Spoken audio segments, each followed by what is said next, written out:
So hello and welcome dear student, कैसे हो आप लोग। आई होप कि सारे मजे में होंगे, सारे हैप्पी होंगे, सारे हेल्दी होंगे, सारे स्वस्थ होंगे, सारे मस्त होंगे।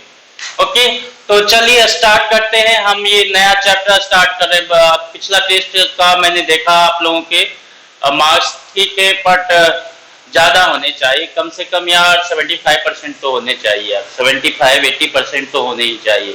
ओके, सो आप कोशिश करो, जो भी मैं आपको पीडीएफ या क्वेश्चन देता हूँ उसको 2 या 3 बार प्रैक्टिस करने का सोचो। ओके, चलिए अब टाइम पास नहीं करते हैं और ऐसा कर लेंगे आप लोग। उम्मीद है कि अगले टेस्ट से सब लोग 80% से ऊपर रहेंगे। सो हम बात करते हैं करंट इलेक्ट्रिसिटी चैप्टर। बहुत ही आसान होगा, मतलब कि आसान तो नहीं होगा, जब तक नहीं पढ़ोगे तो आसान नहीं होगा, लेकिन अगर इसको ढंग से पढ़ते हो, हमारे वीडियो को सही से फॉलो करते हो तो बहुत ही आसान हो जाएगा और इसके क्वेश्चन आसानी से आप सॉल्व कर सकते हो। और फिर अगर आपने वीडियो थ्रू आउट वर्क नहीं करोगे तो फिर तो सब कुछ मुश्किल तो होगा ही। ओके, सो ठीक है, स्टार्ट करते हैं हम। ये हमारा नया चैप्टर है जिसका नाम होगा करंट इलेक्ट्रिसिटी।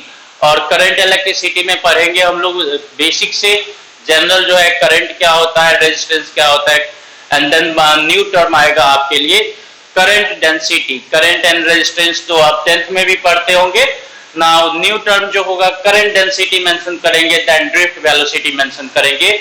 और फिर आगे के टॉपिक में जाएंगे तो किरचॉफ्स लॉ जो है इसका मेजर जो क्या कहते हैं स्पॉटलाइट जो होगा, सो स्टॉपर किरचॉफ्स लॉ होता है करंट इलेक्ट्रिसिटी में। सो उसको हम समझेंगे, उसको सीख लिए तो पूरे 12th में आगे जितना भी सर्किट पढ़ना ही है आपको, हर जगह सर्किट पढ़ना पड़ेगा।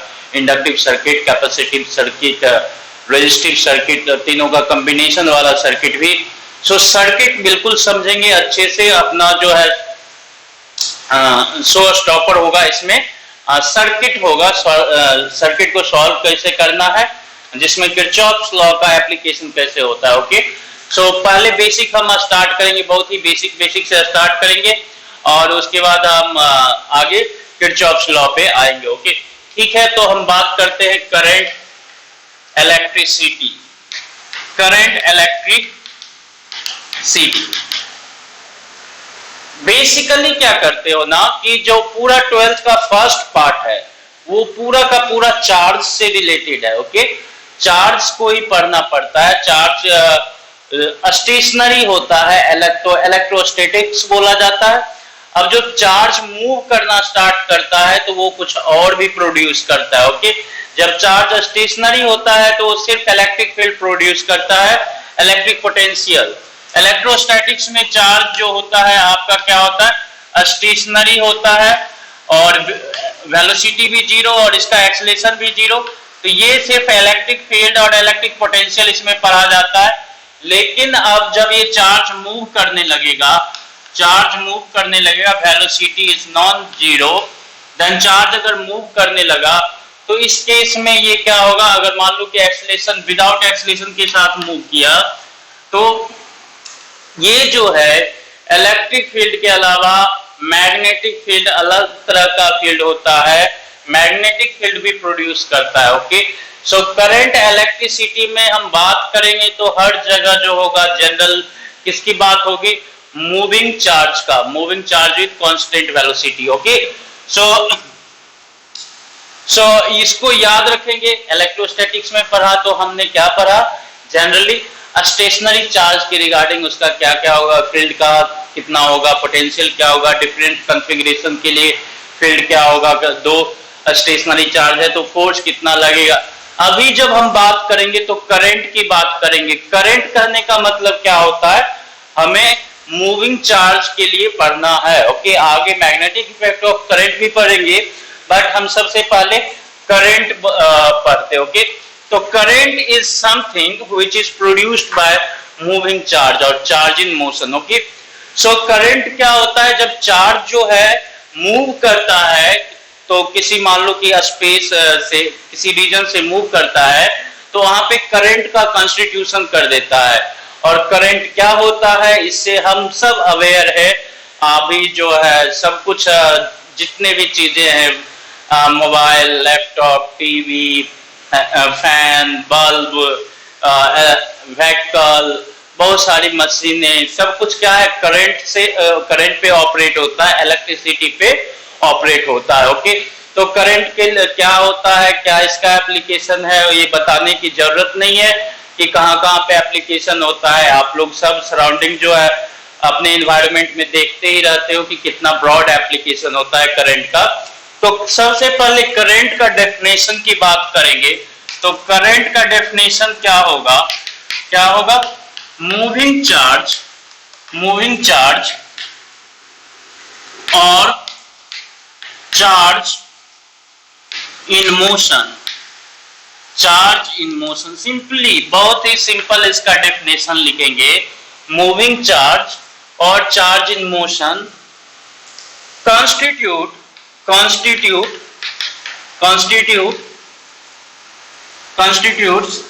current।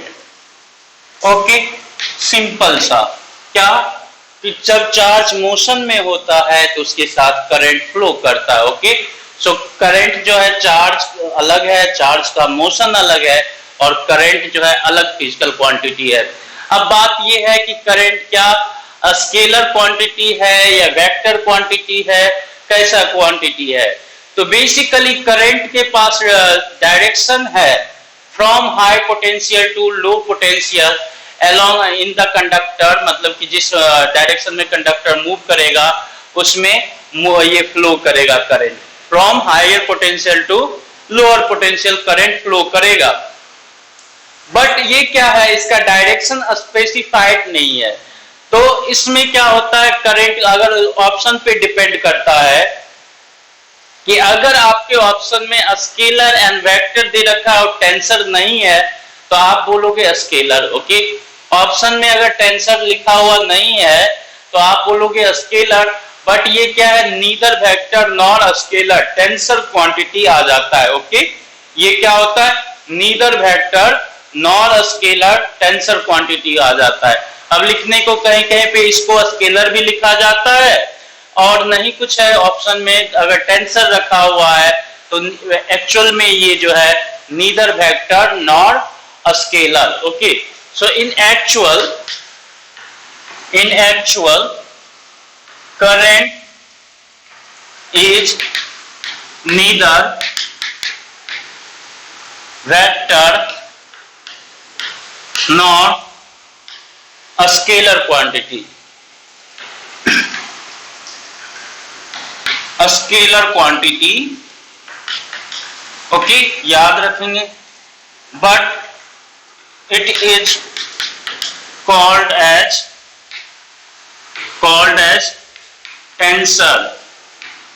Tensor quantity.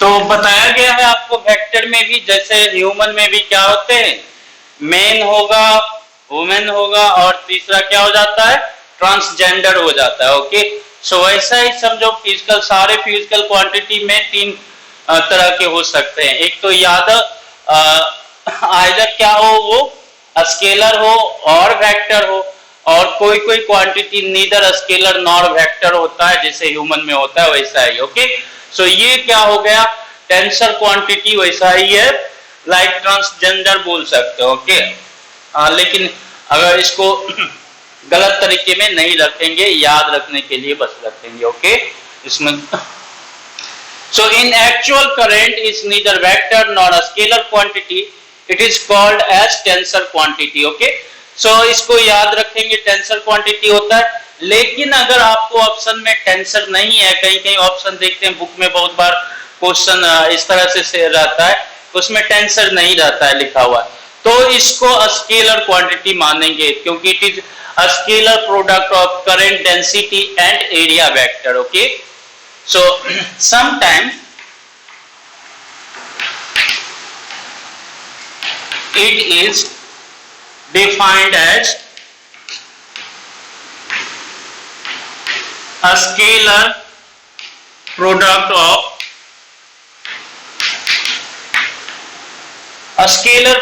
of current density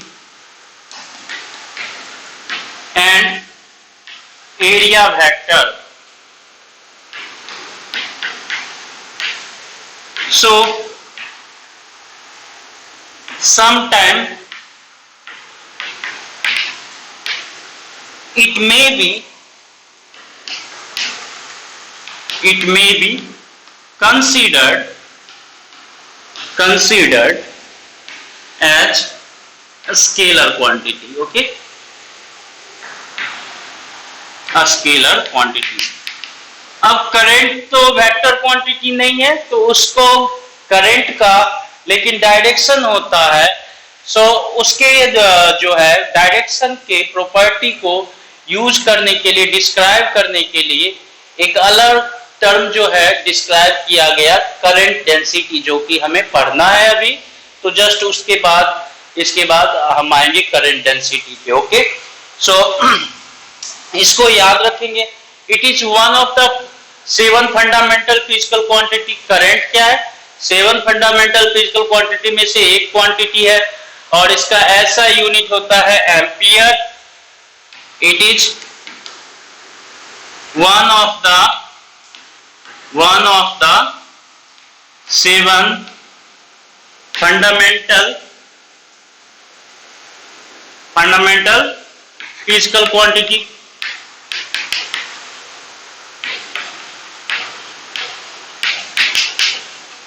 Physical quantity whose SI unit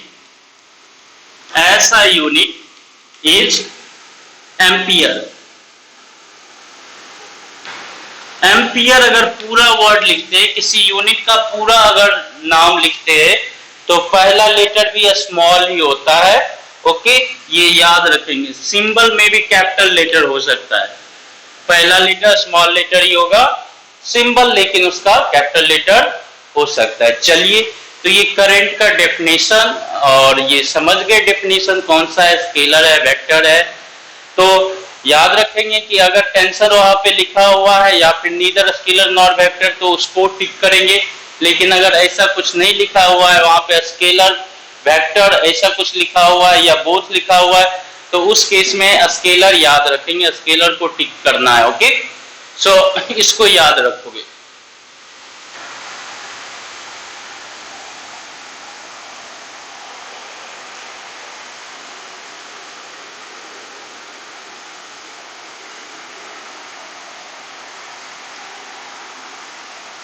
now mathematically current की बात करेंगे, तो मैथमेटिकली क्या होता है?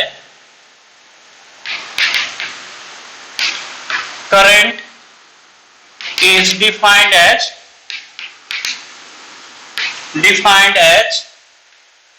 rate of change of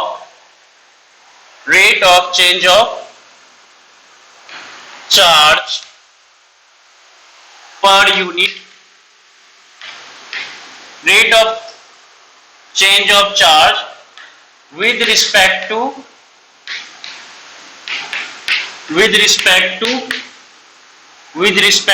time at any point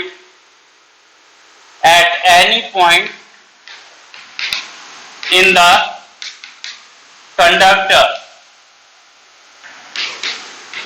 okay, so mathematically current का सिंबल आई होता है, तो आई क्या होता है? dq by dt। ओके, आई क्या होगा? dq by dt। And average current भी होगा। So suppose a conductor, average current की बात करेंगे, तो एवरेज करंट क्या होगा? Average current is defined as ratio of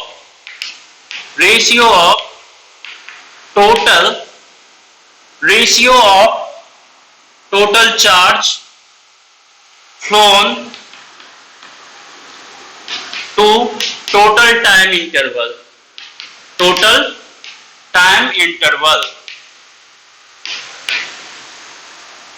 phloem. Okay, so इस केस में आई एवरेज की बात करेंगे, तो आई एवरेज जो हो जाएगा delta q by delta T.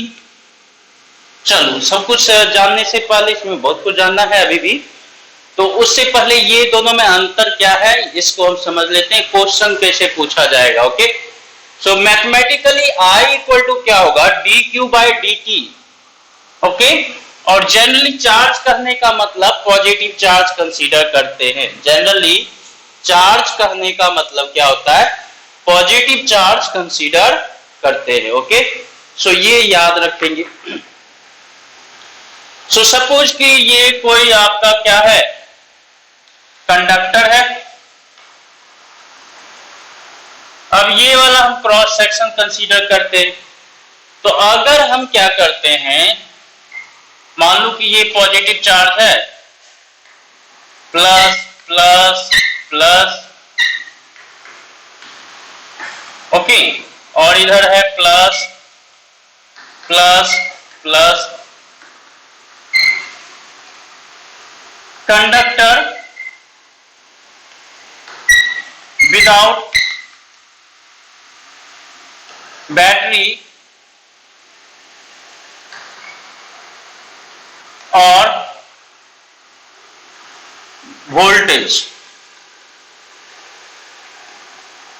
सो अगर किसी कंडक्टर के अक्रॉस कोई बैटरी नहीं कनेक्ट किए हैं और उसके अक्रॉस कोई वोल्टेज सप्लाई नहीं किया गया, तो उसमें जो है फ्री इलेक्ट्रॉन, कंडक्टर की कंडक्टिविटी क्या होती है, किसके कारण होती है, फ्री इलेक्ट्रॉन के कारण होती है। फ्री इलेक्ट्रॉन क्या होता है, तो आउटर मोस्ट ऑर्बिट का जो वैलेंस और वैलेंस सेल का जो है इलेक्ट्रॉन, वो क्या होता है कि मेटल में, बहुत सारे कंपाउंड में, मेटल में आसानी से कंडक्शन बैंड में जाके वो घूमते रहते हैं, फ्री हो जाते हैं। ओके, सो मेटल में वैलेंस बैंड से जाके क्या होता है, कंडक्शन बैंड में चला जाता है और वो फ्री हो जाता है। तो मटेरियल के अंदर ज्यादा मटेरियल को छोड़ेगा नहीं, मटेरियल के सरफेस से बाहर नहीं जाएगा, बट मटेरियल के अंदर वो क्या होता है, इलेक्ट्रॉन, जो आउटर मोस्ट ऑर्बिट का इलेक्ट्रॉन होता है, वैलेंस इलेक्ट्रॉन, वो मूव करने के लिए फ्री होता है। मूव करने के लिए फ्री होता है, किधर भी मूव करेगा, आपस में कोलिजन भी करता है, एटॉम के साथ भी कोलिजन करेगा,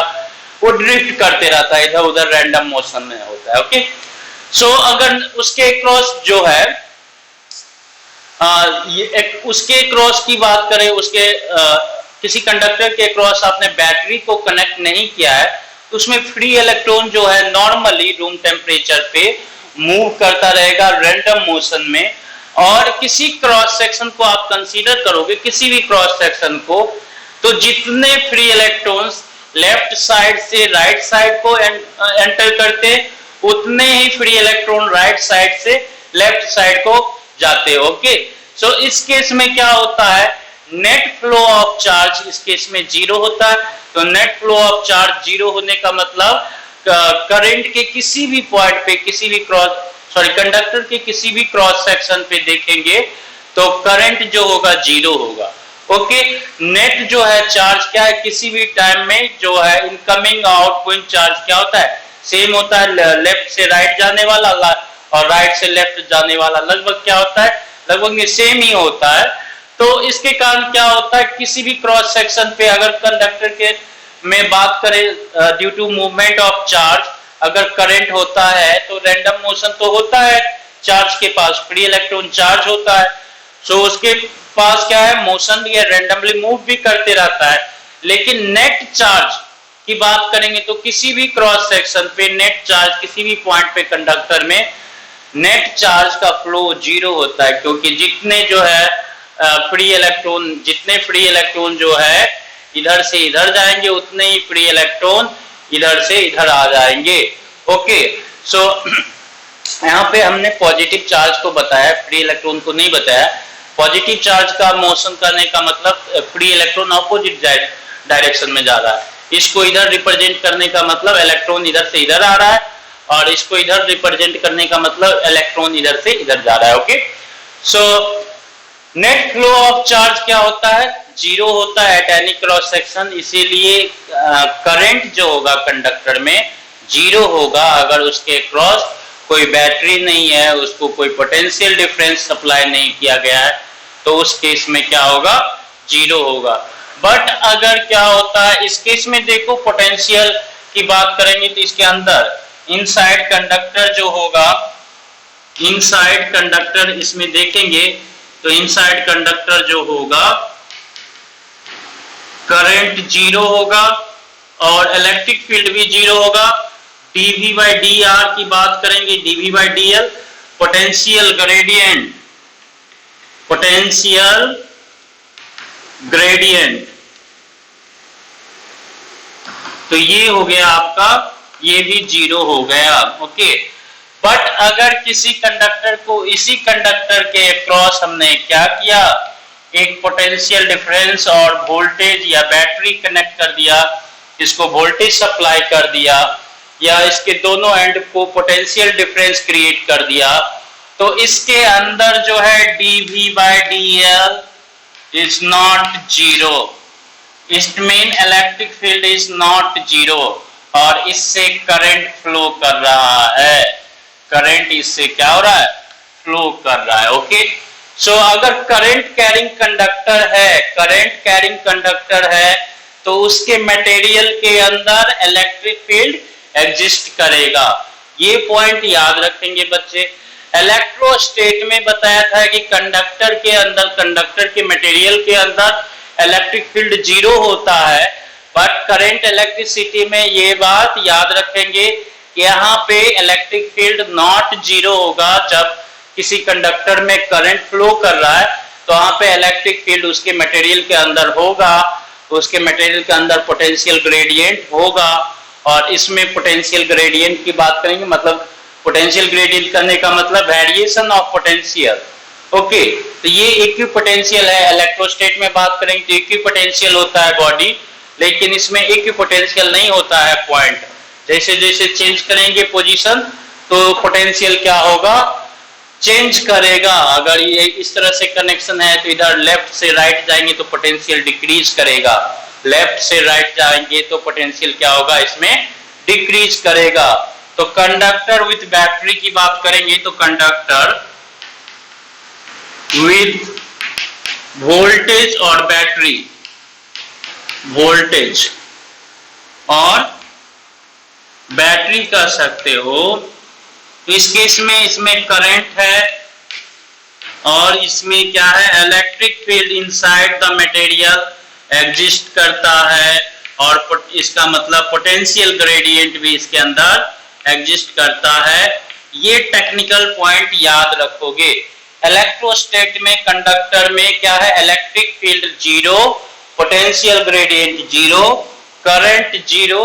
अब यहाँ पे देखो ये एंड जो है हायर पोटेंशियल पे होगा, ये एंड जो है लोअर पोटेंशियल पे होगा, तो कंडक्टर के दो पॉइंट पे डिफरेंट पोटेंशियल हुआ और पोटेंशियल डिफरेंस जो होगा, अगर यहाँ पे वोल्टेज आपने V सप्लाई किया है तो इस दोनों पॉइंट के अक्रॉस पोटेंशियल डिफरेंस जो होगा V होगा। ओके, ठीक है बच्चे, तो आप समझ गए। एंड डायरेक्शन ऑफ करंट की बात करते हैं तो एक्चुअल में क्या होता है, डायरेक्शन ऑफ करंट को कंसीडर किया गया किसका, direction of motion of positive charge जो होता है डायरेक्शन ऑफ करंट होता है। बट एक्चुअल में कंडक्टर में क्या होता है, पॉजिटिव चार्ज नहीं, उसमें फ्री इलेक्ट्रॉन नेगेटिव चार्ज होता है। तो आप कह सकते हो कि इलेक्ट्रॉन, फ्री इलेक्ट्रॉन के डायरेक्शन ऑफ मोशन के ऑपोजिट डायरेक्शन में करंट फ्लो करेगा, फ्री इलेक्ट्रॉन के डायरेक्शन ऑफ मोशन के ऑपोजिट डायरेक्शन में करंट फ्लो करेगा। ओके, सो इसका मतलब जनरली हम क्या याद रखेंगे कि direction of current mean direction of motion of positive charge. Okay, so direction of current कहने का मतलब याद रखोगे, डायरेक्शन ऑफ करंट, ये सब बेसिक है, आप लोग 10th में भी पढ़ते हो। कहने का मतलब is direction of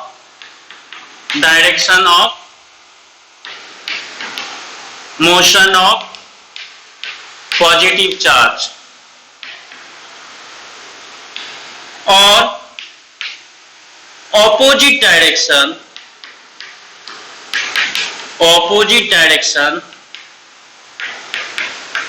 of direction of direction of motion of free electron.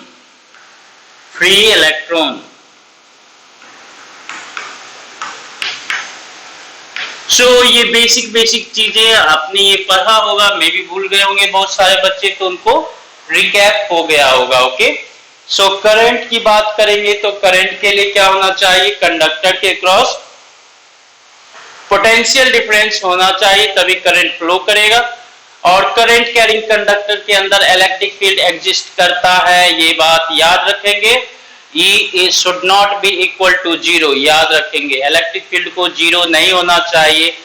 Difference जो है दो पॉइंट के बीच का पोटेंशियल क्या होगा, दो जो है कंडक्टर की बात करेंगे, अगर उसमें करंट फ्लो कर रहा है इसका मतलब उसका डिफरेंट पॉइंट पे डिफरेंट पोटेंशियल होगा।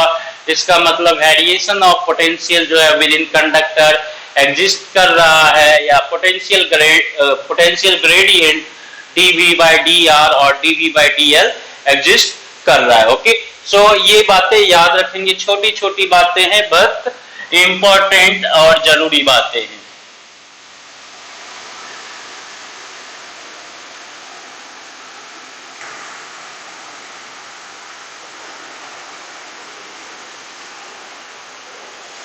चलो जी बच्चों, तो ये बेसिक आप समझ गए। आपसे क्वेश्चन पूछा जाता है कि अगर मोशन के कारण करंट होता है, चार्ज इन मोशन के कारण करंट होता है, तो मटेरियल में क्या होता है, नॉर्मल टेम्परेचर पे भी तो इलेक्ट्रॉन मूव करते रहता है, फिर क्यों करंट नहीं होता है उसमें, तो उसमें लिखेंगे एट नॉर्मल टेम्परेचर। नॉर्मली आप अगर देखेंगे तो due to random motion of free electron, net charge crossing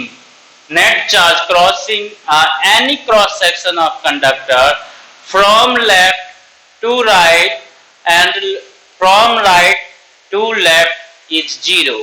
That's why there is no current in the conductor. Okay, so जब बैटरी नहीं होगा तो there is no current in conductor. Okay, ये याद रखेंगे, पोटेंशियल डिफरेंस नहीं होगा then there is no current in conductor। और उसके अलावा याद रखेंगे यार, बैटरी या वोल्टेज हमने सप्लाई किया है तो करंट होगा, तो जिस भी कंडक्टर में करंट है वो इक्विपोटेंशियल कंडक्टर नहीं होगा, इक्विपोटेंशियल सरफेस नहीं होगा। इक्विपोटेंशियल सरफेस अभी हमने हम लोगों ने इलेक्ट्रोस्टैट में पढ़ा है। ओके, उसके अंदर इलेक्ट्रिक फील्ड एग्जिस्ट करेगा, electric field should not be equal to zero. ये पॉइंट दो याद रखोगे, क्योंकि बच्चे भूल जाते हैं, कंफ्यूज हो जाते हैं। तो दो चीजें याद रखेंगे, इलेक्ट्रोस्टैट एंड इलेक्ट्रिक, जब करंट रहता है, जब करंट नहीं रहता है। इलेक्ट्रोस्टैट में किसी कंडक्टर को आप प्लेस करेंगे किसी इलेक्ट्रिक फील्ड में, तो इलेक्ट्रिक फील्ड कंडक्टर के अंदर जीरो होता है, पोटेंशियल ग्रेडियंट कंडक्टर के अंदर जीरो होता है। बट अगर किसी कंडक्टर के क्रॉस सामने बैटरी लगा दिया तो उसके इनसाइड मटेरियल में इलेक्ट्रिक फील्ड नॉट जीरो होगा, इलेक्ट्रिक फील्ड रहेगा और पोटेंशियल ग्रेडियंट रहेगा। ओके, ठीक है, सो ये बात याद रखेंगे। इसी इलेक्ट्रिक फील्ड के कारण तो अगर आपने क्या किया, आपने पोटेंशियल ग्रेडियंट का एप्लीकेशन कर दिया, पोटेंशियल डिफरेंस का एप्लीकेशन कर दिया, तो इसके अंदर इलेक्ट्रिक फील्ड का सेटअप हो गया। तो अगर कोई फ्री इलेक्ट्रॉन है, फ्री इलेक्ट्रॉन को नेगेटिव से और पॉजिटिव चार्ज को पॉजिटिव से डिनोट करते हैं, तो फ्री इलेक्ट्रॉन इधर मूव करेगा, इस पे फोर्स लगेगा Q इंटू ई, या फिर E जो है ऐसा हम बता दें, तो ये इधर मूव करने की कोशिश करेगा। और ये किस तरह से मूव करेगा, ड्रिफ्ट वेलोसिटी जो आगे हम पढ़ेंगे, तो ये मान के चलो कि इस पे फोर्स इधर लगेगा और इसकी टेंडेंसी होगी ऑपोजिट टू इलेक्ट्रिक फील्ड के, opposite to direction of electric field जो है मूव करने की टेंडेंसी हो जाएगा। और पॉजिटिव चार्ज है, तो अगर जनरली कंडक्टर में पॉजिटिव चार्ज तो होता नहीं है, पॉजिटिव आयंस नहीं होते, वो होते हैं उसमें इलेक्ट्रोलाइट में जब करंट होता है तो due to negative ions and due to positive ions दोनों। इसमें करंट में जो चार्ज कैरियर है कंडक्टर में जो चार्ज कैरियर है सिर्फ फ्री इलेक्ट्रॉन होता है। जनरली इसमें हम फ्री इलेक्ट्रॉन ही सिर्फ बोलते हैं कंडक्टर में, बट इलेक्ट्रोलाइट, सेमीकंडक्टर, इंसुलेटर में तो होता ही नहीं है, बहुत कम ही होता है चार्ज कैरियर। तो सेमीकंडक्टर और इसमें क्या कहते हैं, इलेक्ट्रोलाइट में अगर इलेक्ट्रिसिटी करंट होता है तो उसमें दोनों के कारण होता है, due to movement of negative charge and due to movement of positive charge. Okay, so दोनों के कारण होता है सेमीकंडक्टर और इलेक्ट्रोलाइट में, इलेक्ट्रोलिसिस में। बट कंडक्टर के केस में, मेटलिक कंडक्टर जो copper, aluminium, silver, gold use करते हैं, उसमें चार्ज जो कैरियर करंट का जो है charge carrier current due to motion of free electron होगा। इसमें सिर्फ due to motion of free electron मतलब नेगेटिव चार्ज के मोशन के कारण ही करंट होगा, इसमें पॉजिटिव चार्ज कुछ होता नहीं है। तो हम यहाँ पे एज्यूम कर लेते हैं कि अगर नेगेटिव चार्ज लेफ्ट में गया तो पॉजिटिव चार्ज जो है किधर जाएगा, राइट को जाएगा। ओके, तो हमने सिर्फ एज्यूम करना है कि पॉजिटिव चार्ज मूव करेगा इलेक्ट्रिक फील्ड के इन्फ्लुएंस में आके, और जब ये चार्ज मूव करेगा तो करंट का कॉन्स्टिट्यूशन कर देगा। ओके, सो आई होप आप सब समझ गए इसको। सो करंट का direction from left to right हो जाएगा। तो ये सिंपल सी बात है कि आप जो है बैटरी को अप्लाई कर देते हो तो इसके अंदर क्या हो जाता है, पोटेंशियल ग्रेडियंट का हो जाता है, जिसका मतलब पोटेंशियल ग्रेडियंट करो या फिर बेसिकली जो है इलेक्ट्रिक फील्ड का सेटअप करते हो। पोटेंशियल डिफरेंस अप्लाई करने का मतलब क्या हुआ, इलेक्ट्रिक फील्ड का सेटअप करना। तो इलेक्ट्रिक फील्ड आप सेटअप करते हो जिसके कारण क्या होता है, ये चार्ज जो है इलेक्ट्रिक फील्ड के इन्फ्लुएंस में आके उसके डायरेक्शन में मूव करना स्टार्ट कर दिया, और जैसे ही मूव करना स्टार्ट कर दिया तो करंट का कॉन्स्टिट्यूशन उस पॉइंट पे हो गया। ठीक है बच्चे, सो ये आप फंडामेंटल जो है बेसिक्स जो है mechanism of flow of current ये आप समझ लिए। चलिए, बहुत अच्छी बात है। सो अगर पॉजिटिव चार्ज इधर मूव कर रहा है, पॉजिटिव चार्ज इधर मूव कर रहा है, पॉजिटिव चार्ज इधर मूव कर रहा है, तो करंट भी इधर मूव करेगा। ओके, करंट का डायरेक्शन भी इधर होगा। चलिए, तो यहाँ तक हमने समझ लिया। अब हम बातें करेंगे और भी जो है बेसिक 10th वाली बातें वो थोड़ी बहुत कर लेंगे। सबसे पहले जो है हमने करंट एंड एवरेज करंट को बताया, उसको न्यूमेरिकल के थ्रू समझ लो। ओके, जैसे कि मान लो कि charge at any point varies as q equal to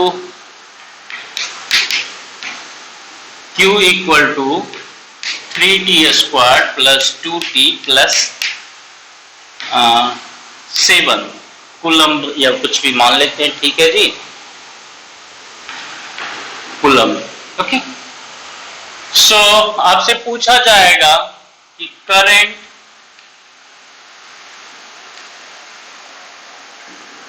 charge at any point in conductor varies. Okay, so current at that point at t equal to 3 second पे क्या होगा करंट। ओके, एंड दूसरा average current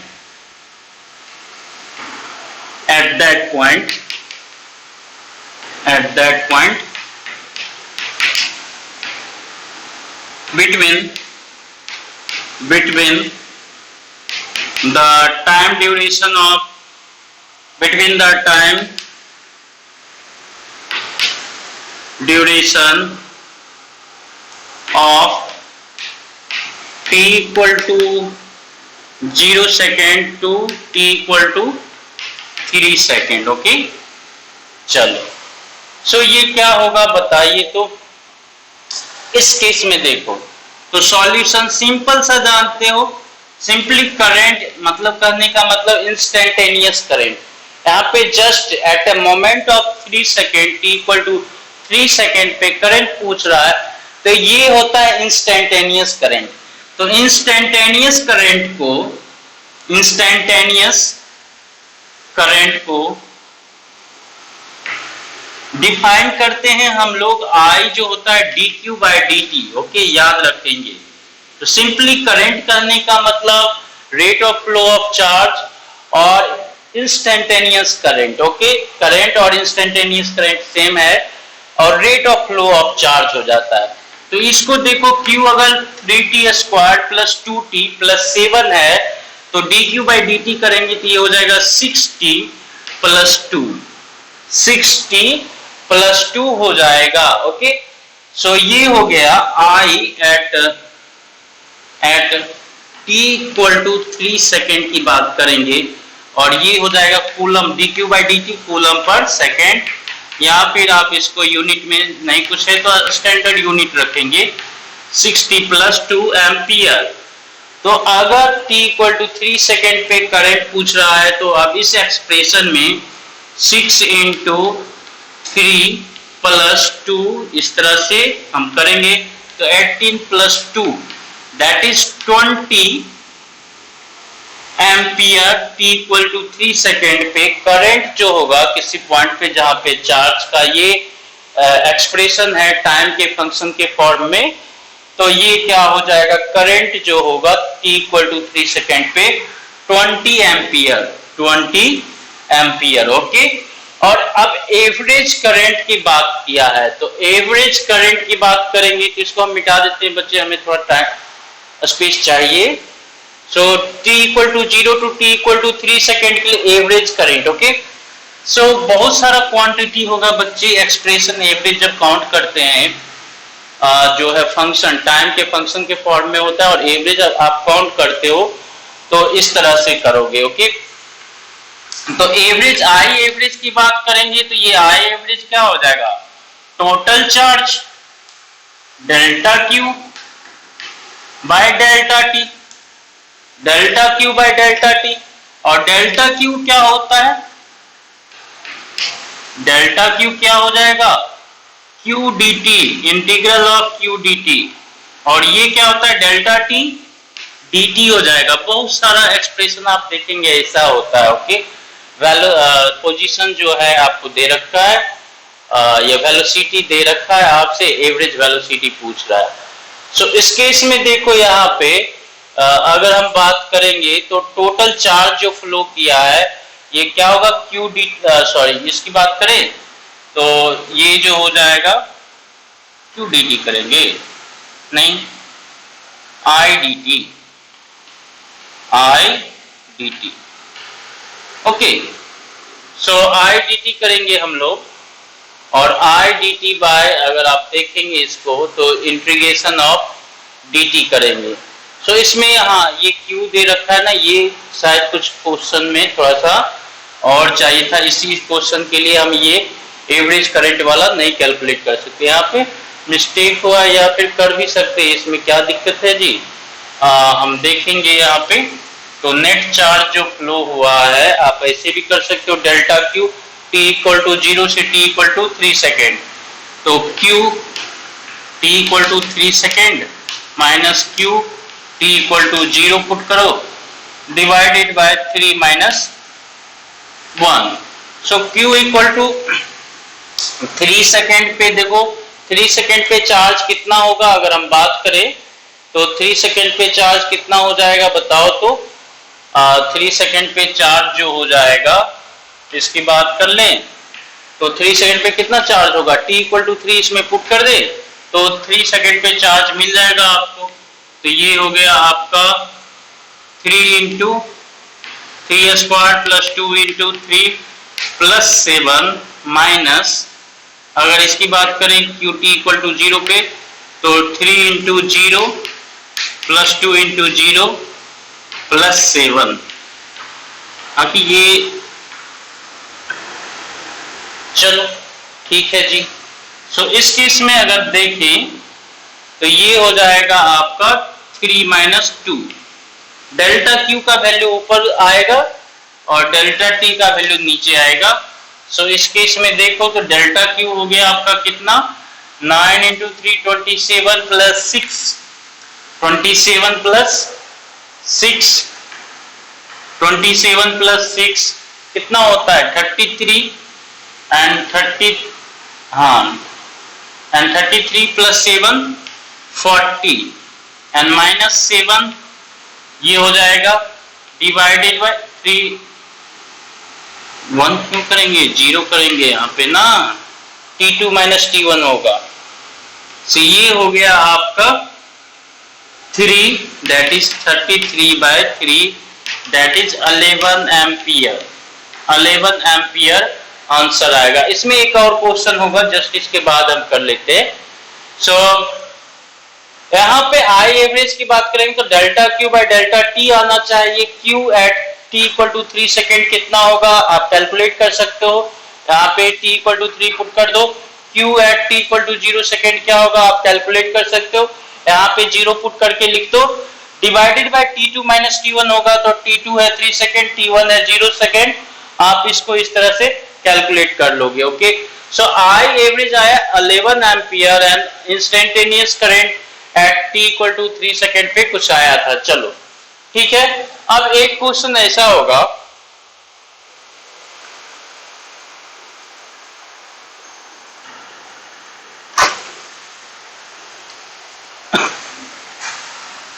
एक question ऐसा होगा कि example ले लेते हैं, आई जो है आपका सपोज कि 3t square plus 2t plus 6 है। Current is a function of time. Current क्या है, टाइम का फंक्शन दे रखा है और आपसे पूछ रहा है average current between 0 to 3 second. Average current between 0 to 3 second. Current इस तरह से टाइम के साथ वेरी कर रहा है किसी कंडक्टर में किसी पॉइंट पे, और आपसे पूछा जा रहा है average current between t equal to find average current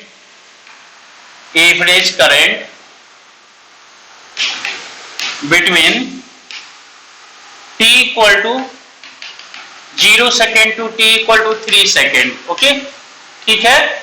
so इस केस में आप लिखोगे आई एवरेज की बात करेंगे तो ये delta q by delta T होता है, और डेल्टा क्यू क्या हो जाएगा, इसके लिए हम यूज करेंगे I D T and bye delta T की बात करेंगे तो डी टी हो जाता है। ओके ठीक है बच्चों।